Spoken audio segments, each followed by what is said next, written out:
खुलुमबाय गोजोन फुंबिलिनि गासैबो बडलेण्ड बुब्लिनि अनसायगिरिफोरखौ बरायग्रोबाय। दिनै 31 डिसेम्बर शनिबार थामहिनबा 2022 बोसोरनि जोबथा साननि फान्जामुथिखौ फरायथिनो लादों आं गेवलां हाज'हारिया। फान्जामुथिनि गिबियाव दं मेष राशि।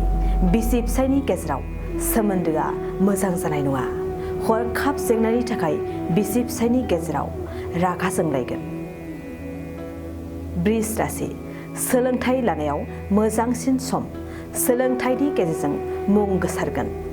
गोसोआव हाजासे गोग्गानाय फैगोन। मिथुन राशि। मोजां सान।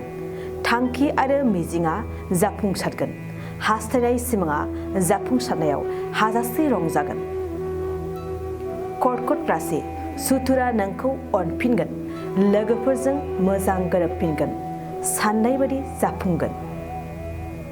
सिंह राशि। सांग्रां जा। हरखाब खैफोद नुजाथिनो हागौ। रंजानाय बाजानायाव सांग्रां जानाया नोंथांनि साबसिन। कन्या राशि। समाजाव मान बांगोन। मोजां खामानिनि फारसे आवगायगोन। गोसोआव गोग्गानाय फैगोन।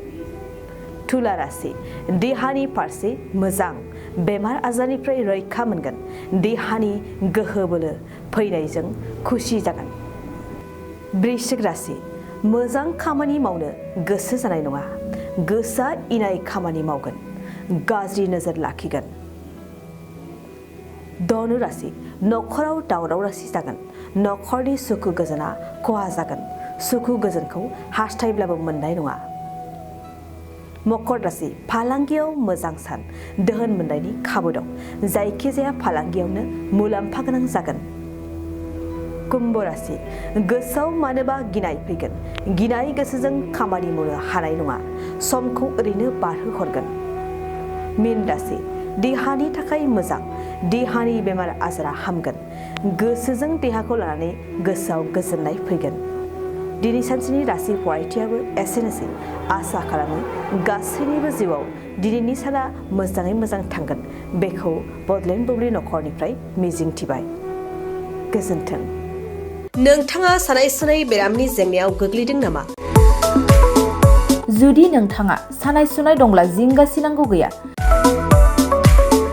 चिरां जिल्लानि बेंटल गेट साफागुरियाव दायो एसआइ निउर' थेरापि सेन्टार दंसै।